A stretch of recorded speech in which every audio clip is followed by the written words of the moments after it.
Good morning, everyone, and thanks for tuning in to How to Create Culture and Connections That Last with Your Remote Team. I'm Vinny Civitello, Communications Manager with the New Jersey Business and Industry Association, and with us today from First Steps Financial is Alisa McCabe. A few housekeeping matters before we get started. Today's webinar is being recorded and will be emailed to you within the next 24 hours, along with the PowerPoint for today's presentation, so be on the lookout for those. If you just can't wait, you can download them right now from the Handouts tab, but I'd also like to draw your attention to the Questions tab. Alisa would be happy to take your questions, so don't hesitate to write them in as they come to you. And I can't stress that enough, write them in as they come to you, or you might forget what you wanted to know by the time we hit the Q&A. So with all that out of the way, Alisa, the floor is yours. Thanks, Benny. Thanks for all that information. I love it. Welcome everybody to Creating Culture and Connections That Last with Your Remote Team. I am so excited to talk about this. I am very passionate about this subject. I've had a remote team for 12 years. So I'll tell you a little bit about myself. I am the owner at First Steps Financial, and we're an outsourced accounting firm. And I am a QuickBooks Online Pro Advisor. And I have 12 remote employees, and they are all over the country. And we have created a culture and a community, and we often say to each other, I can't believe I've never met you. So I really thought it was important, especially in this environment, to talk about this and to find out how other companies can do it, because it's new for a lot of people. So what I'm going to be talking about is we're going to start with core values. And you might think that's an odd thing to start with, to talk about a remote culture. But really, if you have a remote culture, it starts here with your core values. And we're going to talk about what they are, why they're important, and what you should do with them. And then we're going to talk about using those core values to hire those people and to do training, because a lot of companies now, they're still hiring in this environment where they have to hire remotely and train their people remotely, and not being used to that. They have to do this training in an environment where they would normally bring someone into an office. So we're going to talk more about that and how to effectively get the right person and train them. And then lastly, we're going to talk about, now that you have the right employees, how do you create the connections to keep that team cohesive and make them one unit that is all rowing in the right direction? And so we're going to talk about creating a supportive environment, and then those connections between employees, and then creating a community from that connection. So first, we're going to talk about core values. So I'm a huge fan of Traction by Gino Wickman, and he describes core values as there are a small set of vital and timeless guiding principles for your company. These values define your culture and how you truly are as a people. And they are very centered around the owner's character and the vision that the owner has for the company. It's not a consensus. It's not something that you reach out to the whole company and say, like, hey, what do you think our core values should be? It really is something that a small set of leadership people in the company, or if you're an entrepreneur, this is something you might want to do on your own, and maybe get a business coach to help you pull this information out of you. And it's a set of fundamentals that anyone who becomes part of your company, whether they're an employee or a client, can understand. And they really are the guiding stick that is going to take you from here all the way through to hiring people, training people, having that great team, and getting clients. So it's something it's worthwhile to spend time doing this. The other thing, if I can give a little bit of advice, I found the statistic, and I've seen it, 55% of all Fortune 100 companies claim integrity as a core value. 49% espouse customer satisfaction, and 40% tout teamwork. So if I have to make a suggestion, if integrity really is your core value, find another word. Find something that makes you unique so that you have this as something that's part of your company. So why is creating core value important? So they serve as a rallying point for your employees. When your employees know what the core values are, it gives them a clear understanding of what your culture is and what you stand for as a company. It also eliminates that gap between what we say and what we do. knowing that, if somebody says this is what we're saying our core values are, and if someone has an action that doesn't reflect those core values, it empowers those who are leaders, those who are employees, to be able to step up and say, hey, that's not part of our core values. And again, giving that empowerment to your team, and that creates that culture and that community too. It also helps you to clearly define who's the best fit for the team. So if you've had a company and you've been working all along and now you're developing the core values, and you may find there are people on the team who don't fit that anymore. And it will also help you to go forward and find people who do. So you've developed your core values, you know why you have them. What do you do with them now? You write them down, you share them so that people can understand what is this culture that you're building.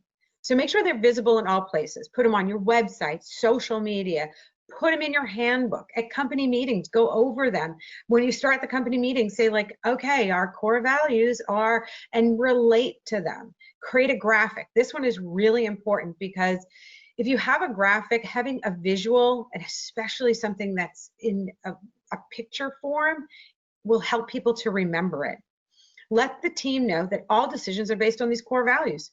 Clients you're picking, people you're picking, anything that you do in the company hones in and reflects back on your core values. And then communicate it effectively to your team and potential new hires. So when you communicate this effectively, everyone will know when they get promotions, when you're doing employee reviews, when you're giving rewards, and when you're firing somebody. It was all based on, at least partly, they weren't adhering to your core values. There'll be no surprises for anybody if you're communicating what they are effectively. Now, employees will not believe a message until it has been repeated at least 7 times by executives. So something to think about. I know I keep saying to repeat these, but there is statistics that show your team is not going to listen to it until they've heard it by leaders in your company. If you're the owner, you really need to take the time to figure out different ways to make that part of the conversation. Repeat them often, weave them into the everyday life. One of the things that, when we have our company meetings, we actually will call out different people for exemplifying your core value. Be ready to stand by your core values when things get difficult. I think people are surprised by this statement because when you think of core values, you think, well, that's all the feel-good stuff about the company, but it actually goes beyond that. It goes beyond just all the feel-good stuff. You have to stand up for these rules so that other people know that you mean them. And it could be a case where a client comes in and it's going to be such a lucrative deal and you're going to make so much money, but the client doesn't align with your core values.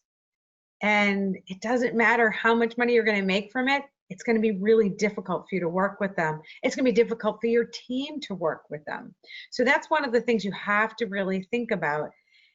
There also might be a situation, another difficult situation, where you have someone on your team who you might like and even be friends with, and you really need to make sure that those people are aligned with your core values, and if they're not, then that's a problem.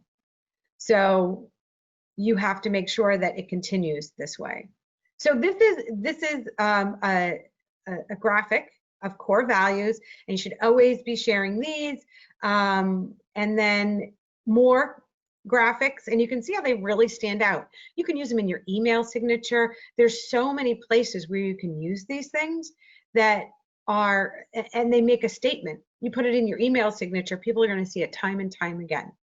And not only is your team going to see it, but other people are going to see it too.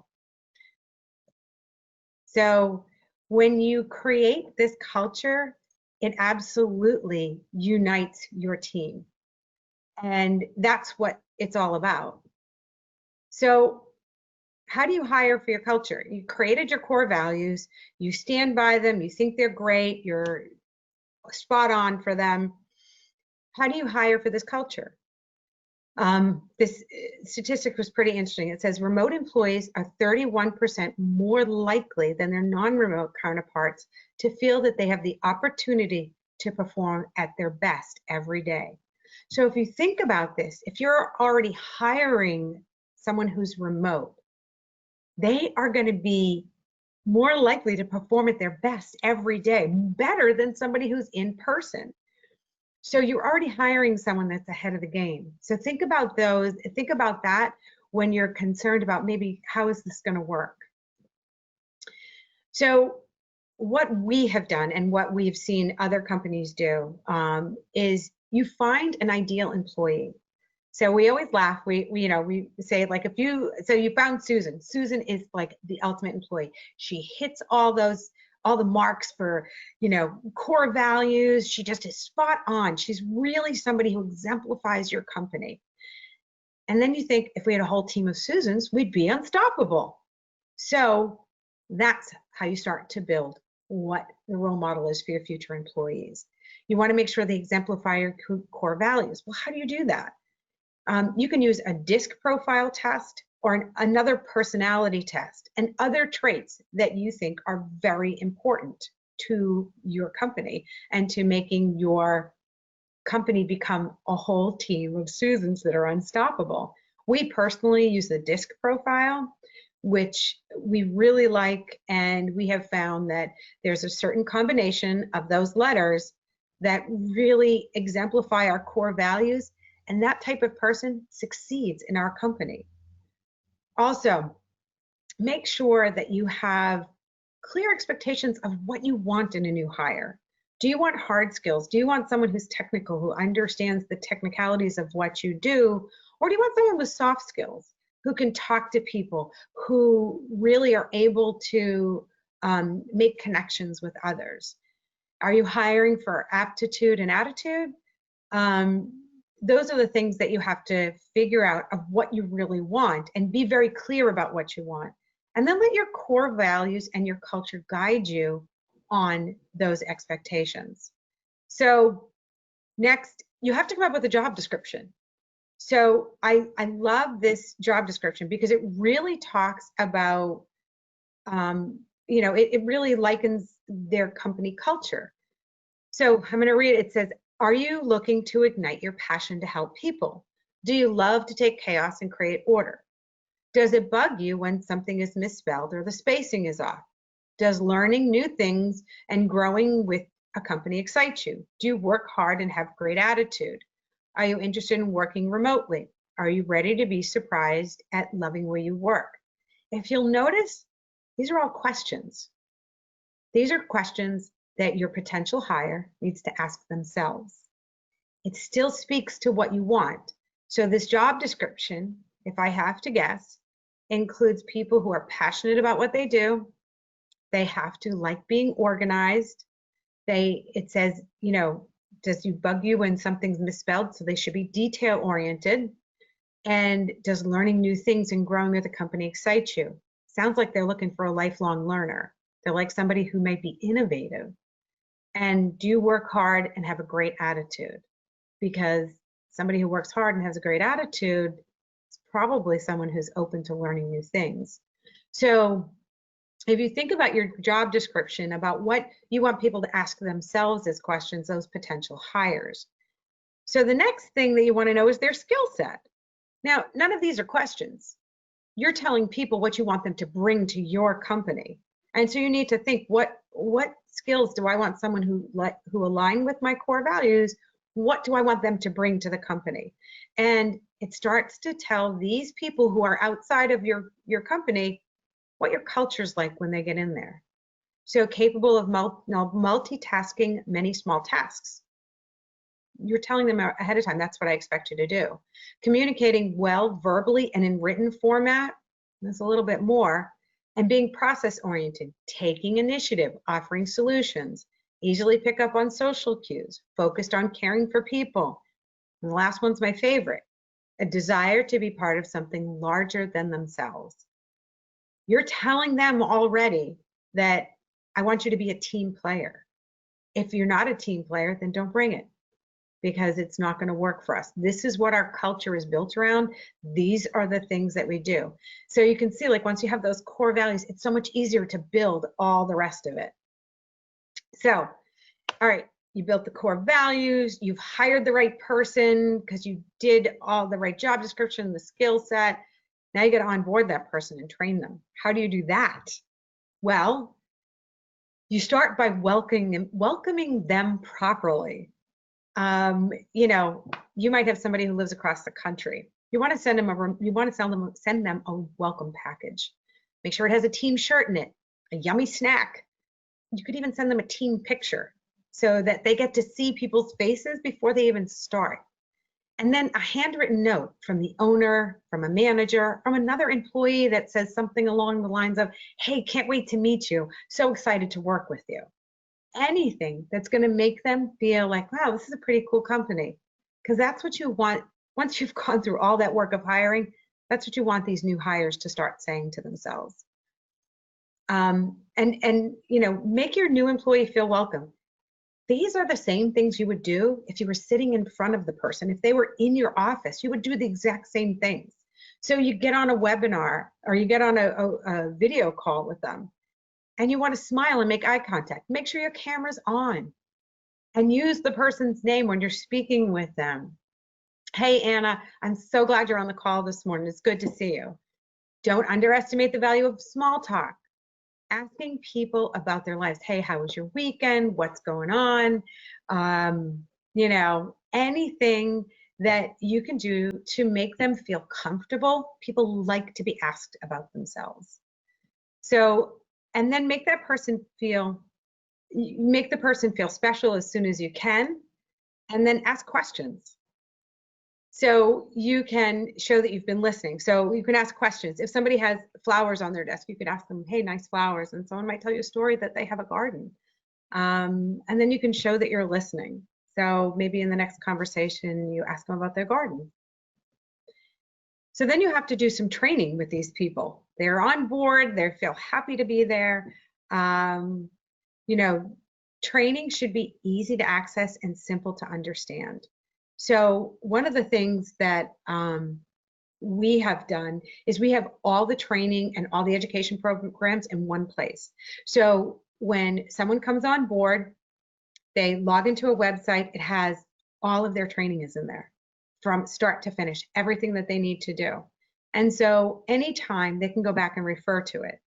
So they can start out on section 1 and continue on, and then if they need to refer back, they absolutely can.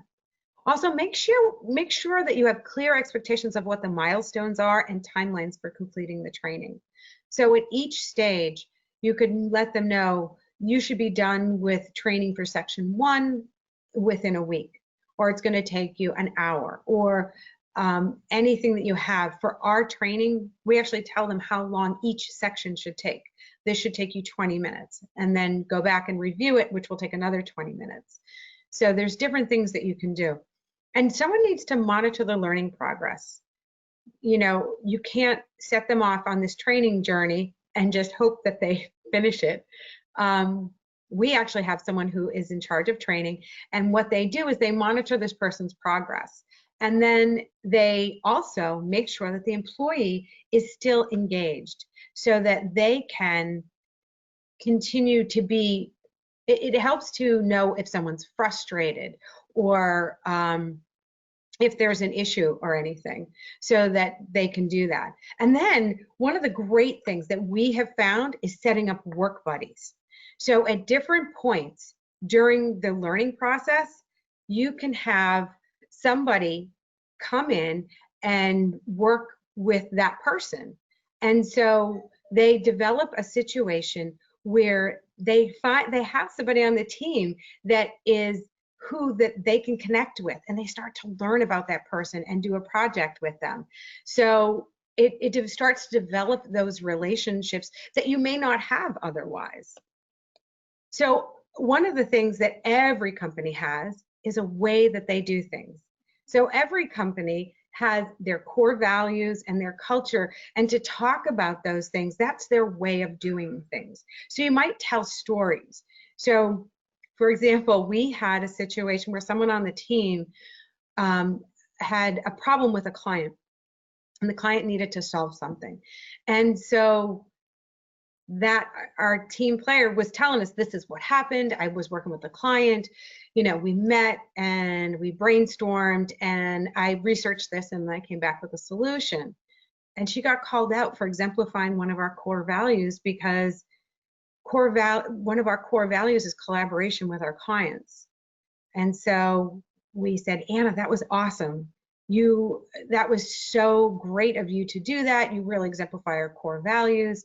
And so you can tell stories like that, even with somebody who's new, and tell them about different people, even people that they may have already started working with in the training, and make sure that your team sees these core values and the culture in action. They can't just be a graphic that you hang up, that you put in your website or that you put on your signature. And so you need to reinforce your culture and your core values in all these processes and all the programs that you do. So you now have all these great things. You have your new hire, you've created your core values, you've got these people hired, you've built this amazing team. Now, how do you make them stick together? How do you create that cohesive unit that are going to work well together, that are going to stay engaged with each other?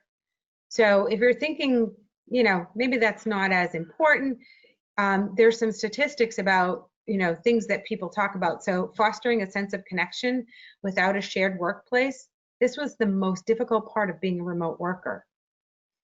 21% of remote workers indicate loneliness is a downside to their environment and made them more likely to quit. 60% of employees of all types responded they would stay longer somewhere if they had more friends. So if the first two didn't make you realize that you need to do communication and connections and create a community, having people who want to stay someplace 60% when they have friends there, that should make you motivated to get everybody to develop relationships with one another. And it all starts with communication. I can't stress this enough.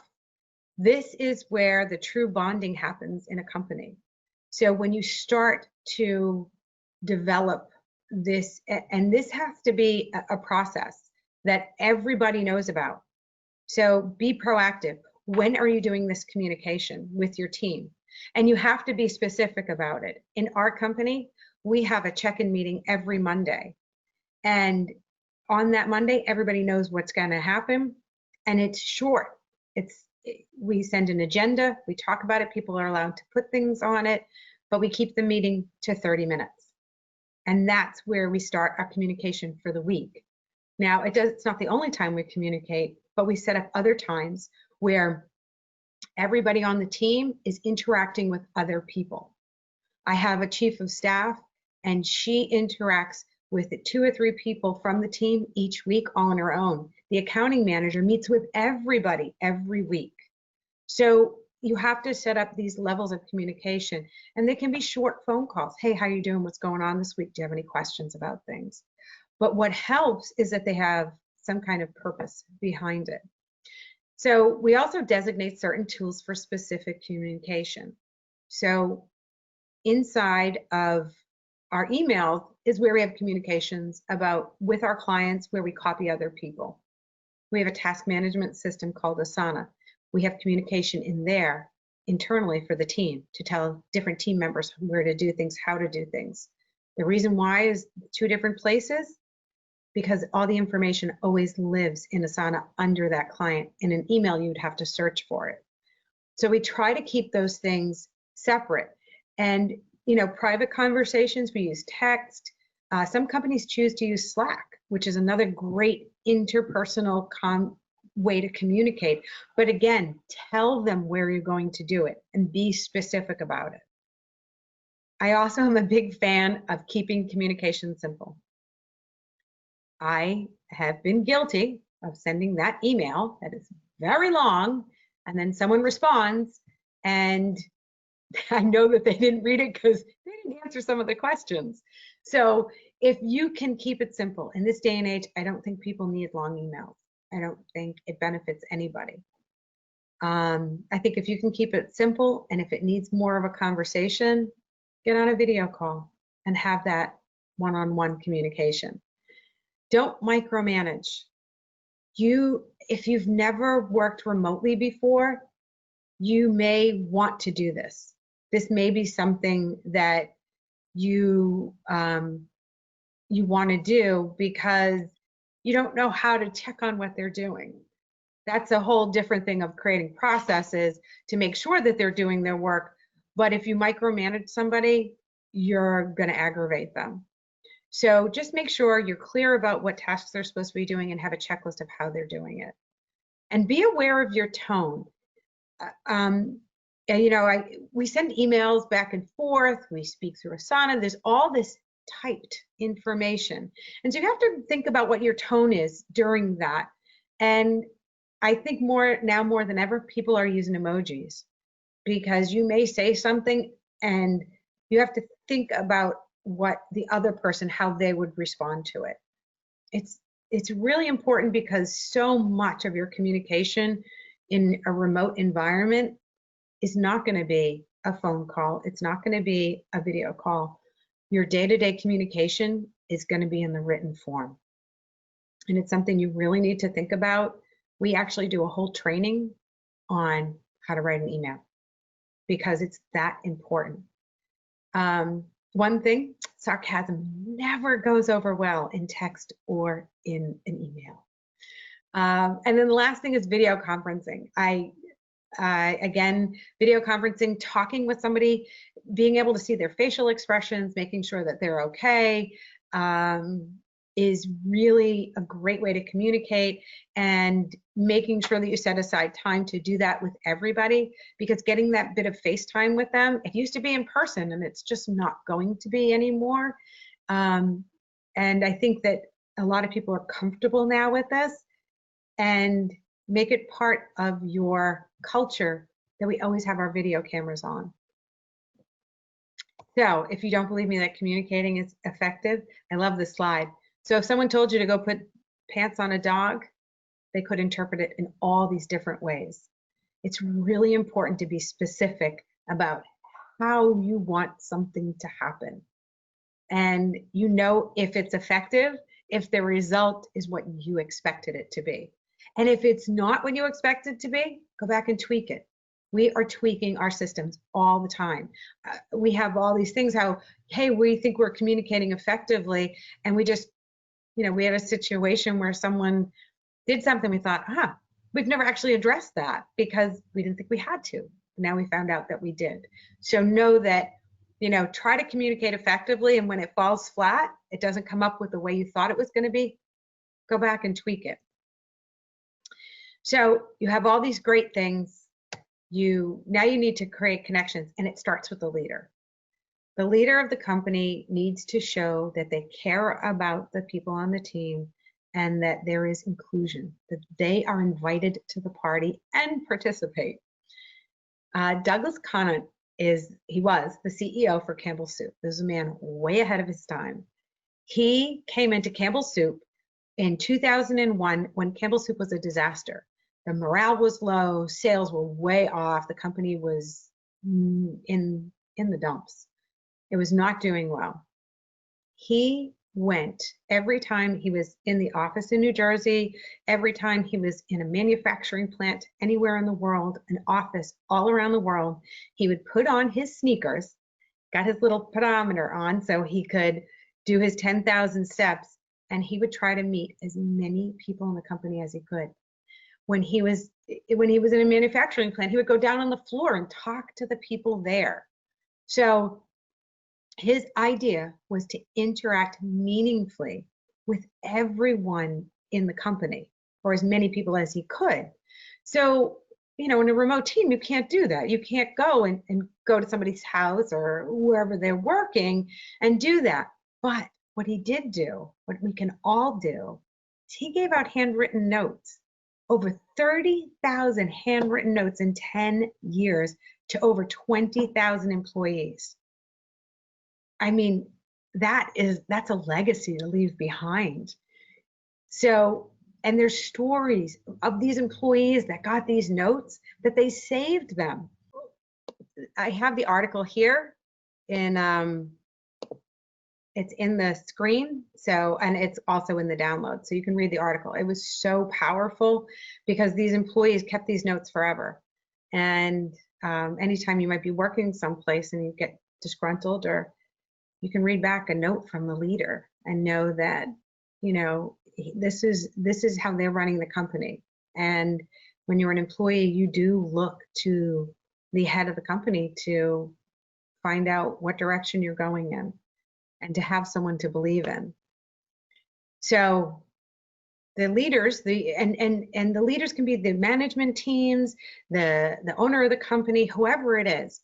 They're all set. They got that core value. They're leading the team. Now, how do you create the connection between the employees? So before, when everybody would work in person, you know, you would just hope that other people talk to each other. But hope is not a strategy to make things happen. There is something called effective trust, and it's based on the emotional bond and interpersonal relatedness that happens when people start working together. So what and how do you get this? Is by having people get that feeling of, you've got my back and we're in this together. So you create teams that work together. You partner with other people. You have your new employees come in and work with a senior person so that they know that they can count on that person. So it's really important to have this, the teams that work together, to build this at the beginning. And also, when you set up buddies or mentors at work, the benefits go both ways. It provides the mentors and the mentees actually have increased productivity and increased satisfaction with their jobs when they are a mentee or a mentor. So it provides the person who's the mentor with a sense of accomplishment when they're being recognized for being someone in the company who should be teaching someone else coming in. And the mentee is someone who, you know, they are the one who are receiving this great information from somebody.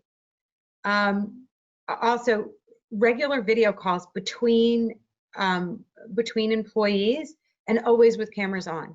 So a gift that COVID has left us with is Zoom, and it has allowed each of us to go into other people's homes. I mean, you might be friends with people at work, but you may not have gone to their homes. You may not have met their kids or their spouses or their pets. And even if you met them now, everybody would be having their masks on. Having that video camera on allows us to really get to know people and be inside their homes and talk to them about things that they truly care about, their kids, their pets, their spouses, any one of those things. So it's creating those type of connections. I can't tell you how many times when we've been on a call where something has happened, and I know there's tons of videos out there that have gone viral where something happens in the background, but you know, it serves as a talking point and getting to know those people more. Another thing to try is to get random pairs of 2 to 3 people to talk about something outside of work, either a remote group, or if people actually live close to each other, you could reimburse them for a lunch that they can go together and, you know, talk about something outside of work. So the other thing that we have done, and even more so now, is we have more meetings, and they're short, and they're Ask Me Anything meetings. So they can come in, like if you have a client problem, you have a home problem, you know, we have these frequently. So someone came into the meeting and said, oh, you know what, my kid's not doing good, and they're 6 years old, and I need to help them a little bit more. How about if you know, can I not work from 10 to 2? And I'll make up the other hours at other times. I just need to spend time with them. Awesome, we're gonna figure it out, let's get that done. But if we weren't having these frequent meetings, how long would she have sat on that? How long would she have stressed about it and become frustrated? And then ask questions that spark interest among your team. Humor definitely works well. We had our recent meeting on Monday, and we talked about Halloween, and it was actually on our agenda. It was the first question on the agenda. It was, what's your Halloween costume? What's your kid's Halloween costume? What's your pet's Halloween costume? And it got into this whole conversation. We found out that someone on the team hates Halloween, but their mother is a rock star at Halloween, and she showed us pictures of her mother dressed as a witch that was totally over the top.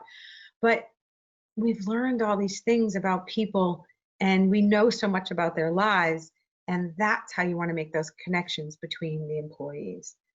We also talk about books and podcasts, and we actually found out that almost everyone on the team is a huge fan of mystery books. I couldn't believe it. And they've read like almost all the same series. So it was so, when would that conversation have come up? Sure, if you were by the water cooler, it would have come up, but we're not. So asking these questions and talking about these things really makes a big difference. And some payroll companies have jumped on this. Gusto they have surveys that go out to the employees and then come back to the owners.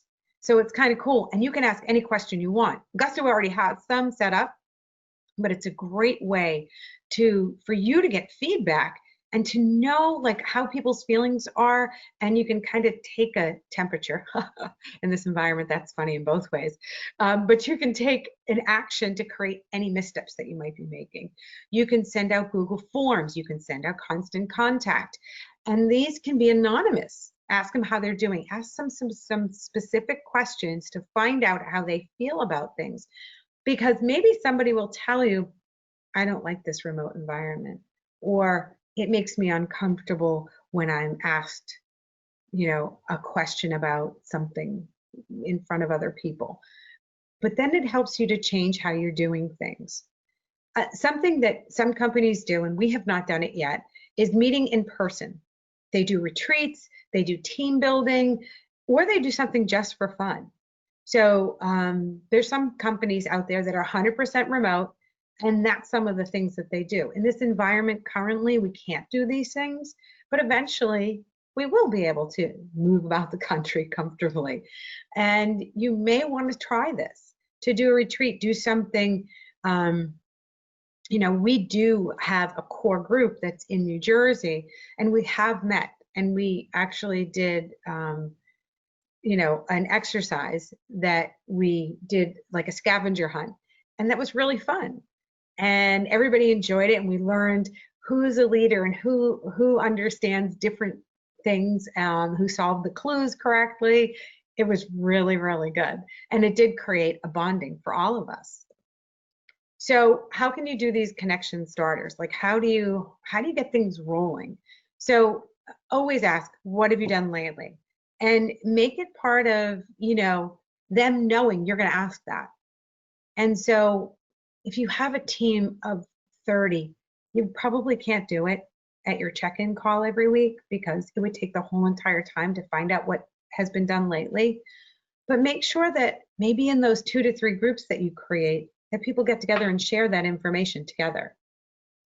One of the games that we've played is Guess Who, and that was we know everything about people on the team. We have their resumes, we interview them, but not everybody knows everything. So we've done some Guess Who things about, okay, so who on the team, has grandchildren? Who on the team has, the most children? Who on the team has the most dogs? Who has cats? Who's allergic to pumpkin ice cream? And all these different things that people can, we can play a game to figure out who it is. There's also some icebreaker questions that you can do, some fun ones. And I put a link in here that you can find them. And it's just different things that you can ask. We've also done birthday parties and happy hours and things like that have really provided a situation where it's relaxed. We're not talking about work. We're really just going on with each other about you know, how are you doing? What's going on? And talking about personal things like how are you surviving in this remote learning environment? Are your kids making you crazy? Are you still working at home? Is your spouse working at home? Are they making you crazy? Are your college kids home? It's a great opportunity for people to start talking about those things when you have those happy hours or birthday parties. And then those connections create a community. And we've done this, and we actually did this before COVID. We asked team members to bring every quarter to bring their favorite charity, and then we find a way to support it. And then it gives your team a common cause beyond your core values. So we know what our core values are, but here's something that everybody bonds with. One thing that we did was someone said, I want to do Project Linus. Project Linus is where you make blankets for kids who are displaced. They get this blanket, whether they're, coming into the foster care system or any kind of situation. And they created it because they felt like a blanket is a way to provide comfort. So, okay, we have people all over the country. So we're like, okay, how do we do this? We went and bought craft boxes that had blankets in them and how to make them. We asked everybody on the team, how many do you want? You can do them with your family. Someone on the team did it as a service project for their daughter and invited all their friends. We sent 5 there. So, and the only thing we asked is that they had to take a picture of it so that they could share it with us. And everybody on the team did it. And then they mailed them back. And we sent them to Project Linus. And it was such a cool project that everybody still talks about it. And it was something that was really fun to do. And so we have those things that really brought us together as a team to do something to give back to our community. And one of the things that we do too, and this is something that helps to tie everyone to each other, is to share your goals, both your personal and professional goals. So I know a lot of times on reviews, they ask you, where do you see yourself in the company in so many years? I think this really speaks to having a real honest conversation with them to find out what are your personal goals? What do you want to do? Someone's personal goals might be, I want to have a better work-life balance. And then your response, if it's part of your culture, is how do we help you to do that? And then professional goals. We actually have someone on our team who hates doing journal entries. And so our goal is to help her and providing her with a buddy for journal entries who's going to help her to really deeply understand it and do it only when necessary. And so it's something that when you start to have these conversations about what their goals are, and when they know that it's okay to say anything, that they will be more open with you. And you've ended up creating a community. You started with your core values and you hired a team around it and trained them. And then you created those connections between the people. And now you have a community, and that community can take you very far. So thank you very much. It was great being here. So if anybody has any questions, let me know. I'm more than happy to answer them. Thanks, Alisa. Okay. I do have a couple questions that have come through, but by all means, type in anything and I'll ask it. While I'm giving you a second to do that, I'll remind you about 2 things I'm asked about the most. You can download the slides from the Handouts tab of your GoToWebinar panel, and this is being recorded, and everyone who registered will receive a copy within the next 24 hours. So with that out of the way, our first question is there anything you've done that doesn't work? Yes. So we thought that it would be great to have long meetings, have everybody on and talk and not have, not really have a direction. And so the problem was that it was too much. Really, and that's where I came up with, we make short meetings everybody's really happy with those, and they feel like it's not a time suck on their day. Because when you work remote, you start to really value your time. Okay, next up is, do you have any other ideas for remote team building? So one of the things that that we do often is actually make sure that we meet personally, but creating the whole team to make sure the whole team is cohesive. We've played some games which have been really funny, and really, I think playing some games. I'm trying to think of one that we've played recently. The Guess Who one is my favorite one that we did. But definitely getting people playing some sort of game. There's we did do a game, and I kind of like Cards Against Humanity. It was pretty funny. If anybody doesn't know what that is, look it up. It's totally inappropriate. But like it's like apples to apples. So I was going to say apples to apples is the more friendly version of that. You know, the more PG version of Cards Against Humanity. Yeah.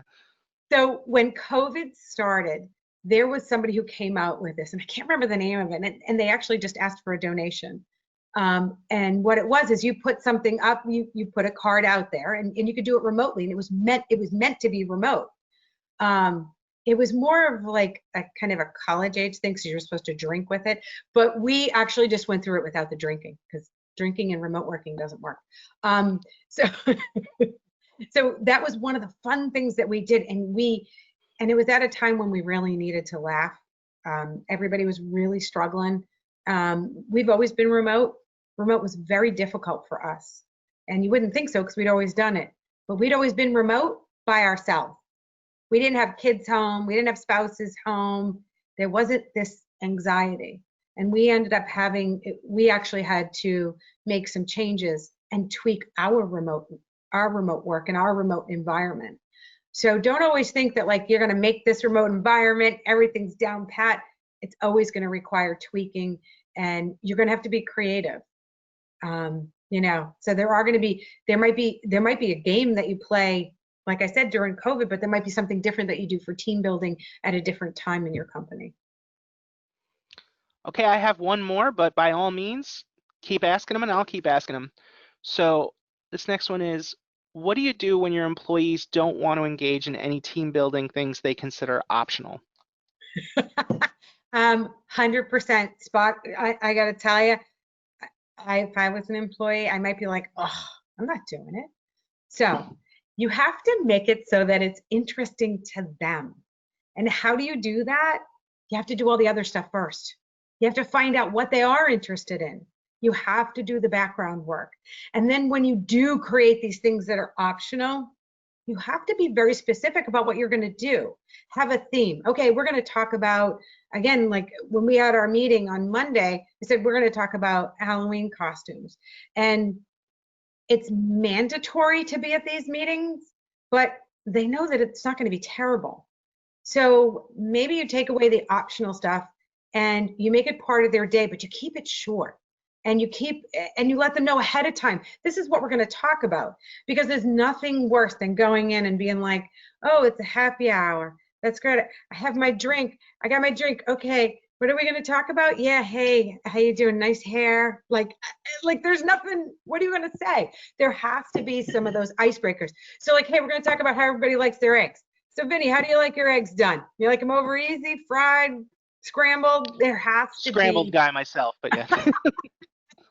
And then someone might say like, well, no, I'm a vegan. I don't eat eggs. Oh, I didn't know that. Oh, wait a minute. Did you know so-and-so's a vegan too? She has the best recipe. Like it starts these conversations. And I think maybe at the beginning, when you do start them, is to make them mandatory. And don't use the word mandatory because it's so ugly. Oh, I hate forcing anybody to do anything. But you could just say like, hey, team meeting, and maybe you break into smaller groups. If you have a really big company, that's messy. It doesn't work. You got to do small groups. So even for us right now, we're at 12 people. I think we're at the peak. if we do meetings, it's going to have to be in smaller groups, you know, when we grow to a bigger, and that way they know that that meeting is going to be part fun and part work, and keep them short. There is nothing worse than sitting in a meeting for an hour. Oh, I agree. it's true. I can't even listen to a podcast that's like an hour long. Although I do have to say, Joe Rogan, The Experience, he has podcasts that are like 3 hours long, and I don't even notice that they're 3 hours. So maybe take from that. You better be entertaining. Throw some curse words in, throw things that are inappropriate. I don't know. I don't know if you can do that. Well, you can break up the podcast if you need to, you know, listen to that on 3 commutes or something. The meeting, you got to be there for that. Yeah, no, it's true. I mean, the guy who did Dirty Jobs, Mike Rowe, he has a podcast that's 10 minutes long. And it's great. It's fantastic. So I think in this day and age, people have a short attention span. And so keep the meetings short, keep them interesting, and send out an agenda. Let them know exactly what you're going to talk about and put times on it. So those things have worked with us, and that's what we've evolved to. We didn't used to do it, and things didn't work. So this is where we're going to. So I hope that answered it in a very long way. Definitely. Well, that's all the questions we have, so don't forget, all of you will be receiving a recording of today's webinar within 24 hours. Lastly, when you close out of the webinar, a survey will come up on your screen that we hope you'll fill out so we can best understand how to provide you important information in a webinar format. Alisa, thank you so much for coming and doing this today. Oh, great. It was nice seeing you, Vinny. You too, and Thanks, thank you all everybody. for coming. Take care.